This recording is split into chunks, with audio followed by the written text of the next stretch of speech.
Mukbang tayo ng dragon fruit. At saka kanina, yung persimmon, yan din. And ito ang aking lunch, just pure fruits. Hindi ko na na-video yung persimmon kanina. Yung Espanyol is kaki. We call it kaki dito sa Espanyol. Okay.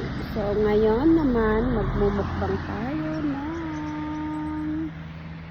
tignan nyo naman ang laki ng white dragon fruit.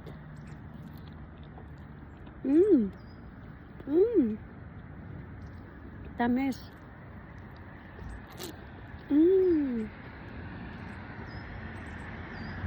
Grabe ang tamis. Ito lang yung ating